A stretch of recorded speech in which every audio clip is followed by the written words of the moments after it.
A few moments later. Halo, Assalamualaikum warahmatullahi wabarakatuh. Saya Aisyah Munawaroh dari Prodi Sosiologi Fakultas Ilmu Sosial dan Budaya Universitas Trunojoyo Madura. Di sini saya akan sedikit menjelaskan tentang hasil penelitian saya mengenai tentang analisis industri pabrik tahu dengan 4 metode yang dilakukan di Desa Karanggayam, Kecamatan Blega, Kabupaten Bangkalan untuk memenuhi tugas UAS semester saya sipil. Untuk mempersiapkan waktu, mari kita tidak. Sosial mapping didefinisikan sebagai proses penggambaran masyarakat yang sistematik serta melibatkan pengumpulan data dan informasi mengenai masyarakat termasuk di dalamnya profil dan masalah sosial yang ada pada masyarakat tersebut. Sosial mapping ini digunakan untuk melihat pola interaksi dan pokok permasalahan yang terjadi pada pabrik tahu milik Bapak Lutfi. Nah, pola interaksi yang ada di pabrik tahu milik Bapak Lutfi ini berpola pada perkebunan yang menjadi sumber bahan pokok tahu. Nah, tapi terkadang jika hasil kedelai dari perkebunan itu kurang, Bapak Lutfi terkadang membeli kedelai dari luar. Kedelai itu diproduksi dan diolah yang ada di pabrik dekat rumahnya milik Bapak Lutfi. Hasil pabrik tahu yang telah jadi dan tidak mengalami kerusakan akan didistribusikan ke pasar, pedagang, dan UMKM serta masyarakat sekitar yang ada di sana dan akan dikelola oleh mereka terkadang untuk diperdagangkan kembali. Setelah itu, Lutfi membuang limbah kedelai dari sungai di samping pabrik yang terkadang menjadi permasalahan bagi masyarakat pabrik itu karena mereka itu mencemari air dan udara. Hal itu, limbah tahu ini atau konten itu kadang dimanfaatkan oleh Bapak Lutfi sebagai pakan ternak yang akan dijual kepada masyarakat yang memiliki. Metode yang kedua yaitu feed basket.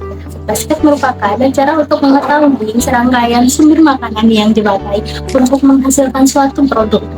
Pada pabrik tahu, Bapak Lutfi ini digunakan untuk melihat lebih detail tentang pola konsumsi yang dilakukan oleh warga Karanggayam, mulai dari yang paling pokok, kebutuhan primer, yang tidak pokok sekunder, dan yang kebutuhan tambahan. Kebutuhan pokok pada tahu Bapak Lutfi ini diantaranya seperti kedelai, dan alat-alat lainnya seperti bak, alat prosudor, dan kayu. Selain bahan pokok lainnya, ini ada juga biaya produksi serta gaji karyawan dan biaya listrik dan uang gas. Kebutuhan pokok ini merupakan kebutuhan untuk memproduksi tahu yang nantinya akan didistribusikan ke masyarakat. Selain itu, rantai pendistribusian tahu yang telah diolah akan didistribusikan kepada masyarakat melalui pasar, lalu ke UMKM dan pedagang, dan disalurkan oleh masyarakat yang mengkonsumsi tahu. Nah, terkadang juga tahu ini akan dikelola oleh masyarakat kembali untuk dijual ada masyarakat sekitar dan dijadikan sebagai gorengan ataupun cemilan. Tahap yang ketiga yaitu diagram Venn.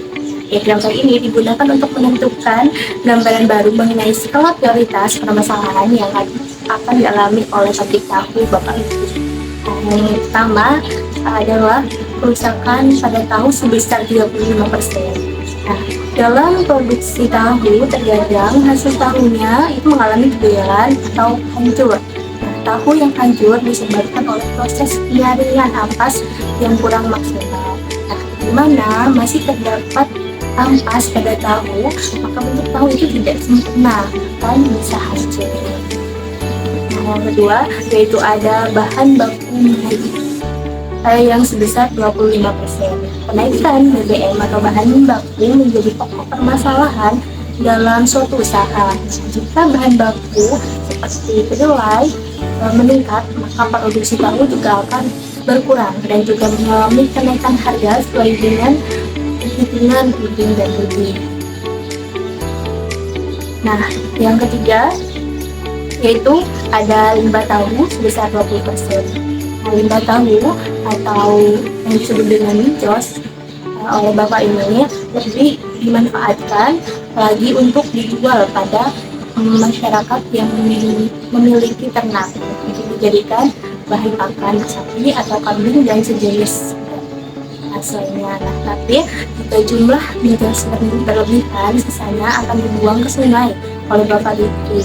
Nah, hal ini terkadang menjadi permasalahan dengan warga sekitar yang merasa bahwa limbah tahu ini mencemari lingkungan.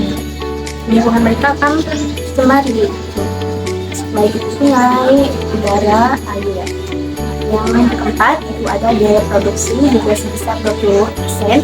Nah, biaya produksi juga menjadi skala prioritas permasalahan. Sebab produksi tahu yang semakin meningkat juga memerlukan alat dan tenaga kerja yang banyak dan cepat, di mana biaya produksi ini meliputi gaji karyawan, listrik, gas, dan transportasi untuk mendistribusikan hasil olahan tahu. Nah, yang terakhir ada modal yang sebesar 10%. Usaha tahu dapat mengakibatkan kerugian dan berkurangnya modal produksi.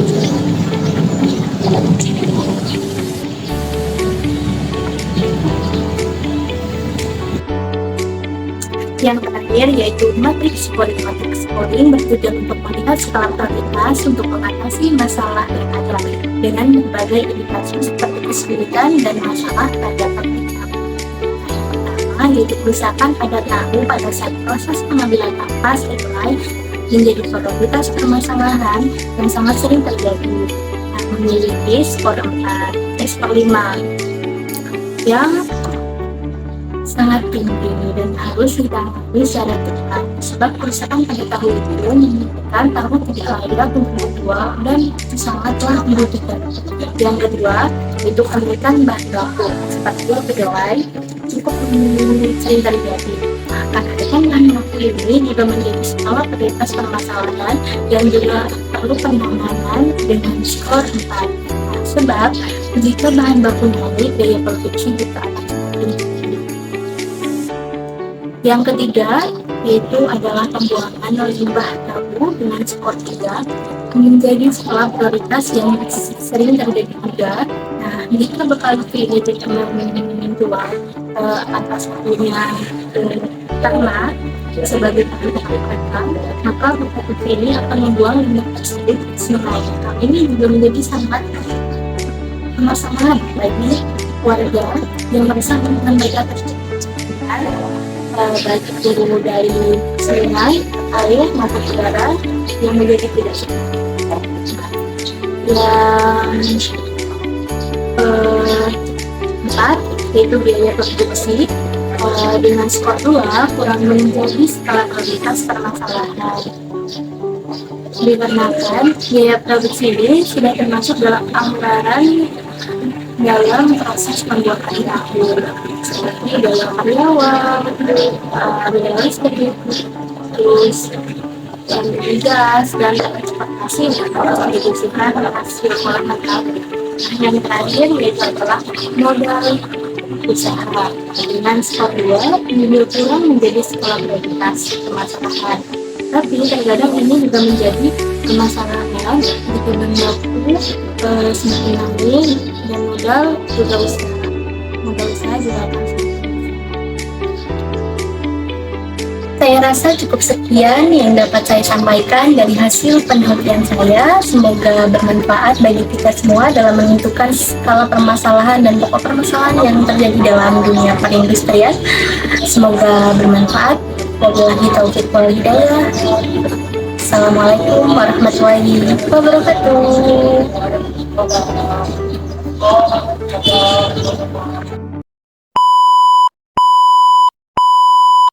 A few moments later. Audio Jungle.